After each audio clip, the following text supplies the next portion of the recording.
तो हेलो मित्रों, कैसे हैं आप सभी। आशा करती हूँ कि आप सभी कुशल मंगल होंगे। तो आस्था ज्ञान ट्रिपल सिक्स चैनल में आपका स्वागत है। तो प्रिय मित्रों, आज मैं आपको इस वीडियो में बता रही हूँ कि भगवान बड़े हैं या भगवान का बल। तो ज़्यादा देर न करते हुए देखते हैं आज की ये वीडियो। तो वीडियो में बना रहिएगा जानने के लिए। महाभारत का युद्ध निश्चित हो गया था। दोनों पक्ष अपने अपने मित्रों, संबंधियों, सहायकों को एकत्र करने में लग गए थे। श्री कृष्णचंद्र पांडवों के पक्ष में रहेंगे, यह निश्चित था। किंतु सभी कौरव वीर इसी सत्य से भयभीत थे। श्री कृष्ण यदि चक्र उठा लें तो उनके सामने दो क्षण भी कोई खड़ा होने वाला उन्हें दिखता नहीं था। और उनकी नारायणी सेना विश्वास की वह सर्वश्रेष्ठ सेना क्या अपेक्षा कर देने योग्य है। कुछ भी हो, जितनी सहायता श्री कृष्ण से पाई जा सके पाने का प्रयत्न करना चाहिए, यह सम्मानित थी। शकुनी जैसे संपत्ति देने वालों की इच्छा न होने पर भी स्वयं दुर्योधन द्वारकाधीश को रण निमंत्रण देने द्वारका पहुँचे। दुर्योधन की पुत्री का विवाह हुआ था श्री कृष्ण तनय संभव से। दुर्योधन के लिए द्वारकेश के भवन में जाने में कोई बाधा नहीं थी। वे भवन में भीतर पहुँचे। भगवान वासुदेव भोजन करके मध्याह्न विश्राम करने श्याम पर लेटे थे। कक्ष में दूसरा कोई नहीं था। लीला मैंने निद्रा का नाट्य करके नेत्र बंद कर रखे थे। दुर्योधन ने इधर उधर देखा। शस्या के सिरहाने के पास बैठने के लिए एक उत्तम आसन पड़ा था। वे उसी पर चुपचाप बैठकर श्री कृष्णचंद्र के जागने की प्रतीक्षा करने लगे। अर्जुन भी उपलब्ध नगर से चले थे। रण निमंत्रण देने वे भी पहुँचे। द्वारकेश के उसी कक्ष में श्याम सुंदर को शयन करते देखकर वे उनके चरणों के पास खड़े हो गए और उन भुवन सुंदर की यह शयन झांकी देखने लगे। आत्मविस्मृत होकर सहसा श्री कृष्णचंद्र ने नेत्र खोले। सम्मुख अर्जुन को देखकर पूछने लगे, धनंजय का भाई तुम कैसे आए। दुर्योधन डरे कि कहीं अर्जुन को कोई वचन न दे दे। बैठे बैठे ही वे बोले, वासुदेव पहले मैं आया हूँ आपके यहाँ। अर्जुन तो अभी आया है। आप बाईं ओर से सिर को पीछे घुमाकर जनार्दन ने देखा दुर्योधन को और अभिवादन करके पूछा, कैसे पधारे आप। दुर्योधन ने कहा, आप जानते ही हैं कि पांडवों से हमारा युद्ध निश्चित है। आप मेरे संबंधी हैं। मैं युद्ध में आपकी सहायता मांगने आया हूँ।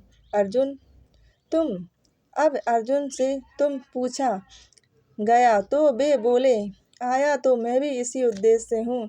बड़े गंभीर स्वर में द्वारकानाथ बोले, आप दोनों हमारे संबंधी हैं। इस घरेलू युद्ध में किसी पक्ष से युद्ध करना मुझे प्रिय नहीं है। मैं इस युद्ध में शास्त्र नहीं ग्रहण करूँगा। एक ओर मैं शास्त्रहीन रहूँगा और एक और शास्त्र से सज्जित मेरी सेना रहेगी। परंतु राजन अर्जुन को मैंने पहले देखा है और वे आपसे छोटे भी हैं। अतः पहले अर्जुन को अवसर मिलना चाहिए कि वे दोनों में से जो चाहें अपने लिए चुन लें। अर्जुन को तो जैसे वरदान मिला। वे डर रहे थे कि कहीं पहला अवसर दुर्योधन को मिला और उसने वासुदेव को ले लिया तो अनर्थ ही हो जाएगा। उन्होंने बड़ी आतुरता से कहा, आप हमारी ओर रहें। दुर्योधन का मुख सूख गया था। द्वारकाकेश के निर्णय से वे सोचने लगे थे, जब ये शास्त्र उठाएंगे ही नहीं तब युद्ध में इन्हें लेकर कोई करेगा क्या। उल्टे कोई न कोई उपद्रव खड़ा किए रहेंगे। ये कहीं ऐसा ना हो कि ये अर्जुन सेना ले ले और ये हमारे सिर पर खड़े हो जाएं। अर्जुन की बात सुनते ही दुर्योधन आसन से उत्साह के मारे उठ खड़े हुए। हाँ हाँ, ठीक है, स्वीकार है। हमें आप पांडव पक्ष में रहें और नारायणी सेना को आज्ञा दें हमारे पक्ष में प्रस्थान करने की। भगवान ने पहले ही वाम दृष्टि देख लिया था उनकी ओर। इससे भगवान को ना पाकर भी प्रसन्न हो गए। दुर्योधन के सामने ही सेना को भेज दिया गया। जब वे प्रसन्न होकर चले गए तब हंसकर मधु सूदन अर्जुन से बोले, पार्थ यह क्या बचपना किया तुमने, सेना क्यों नहीं ली तुमने। मैंने तो तुमको पहले अवसर दिया था, मैं शास्त्र उठाऊंगा नहीं, यह कह चुका था। मुझे लेकर तुमने क्या लाभ सोचा। तुम चाहो तो यादव सूरों की एक अक्षौहिणी सेना अब भी मेरे बदले में ले सकते हो। अर्जुन नेत्र भर आए अर्जुन के नेत्र भर आए। वे कहने लगे, माधव आप मेरी परीक्षा क्यों लेते हैं। मैंने किसी लाभ को सोचकर आपको नहीं चुना है।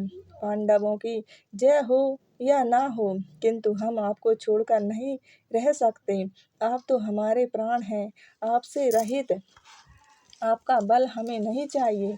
हम तो आपके हैं, आपके समीप रहना चाहते हैं। क्या करना चाहते हो तुम मुझसे, हंसकर पूछा वासुदेव ने। और हंसकर ही अर्जुन ने उत्तर दिया, सारथी बनाऊंगा आपको। मेरे रथ की रश्मि हाथ में लीजिए और मुझे निश्चित कर दीजिए। जो अपने जीवन रथ की डोर भगवान के हाथ में सौंप देता है, उसकी लौकिक तथा परमार्थिक विजय निश्चित ही होती है। तो प्रिय भक्तों, कैसी लगी आपको मेरी ये वीडियो। यदि आपको मेरी वीडियो अच्छी लगी हो तो मेरी वीडियो को लाइक करना, शेयर करना और सब्सक्राइब ज़रूर कीजिएगा और मुझे सपोर्ट ज़रूर कीजिएगा। तो मिलते हैं अगली वीडियो में, तब तक के लिए धन्यवाद।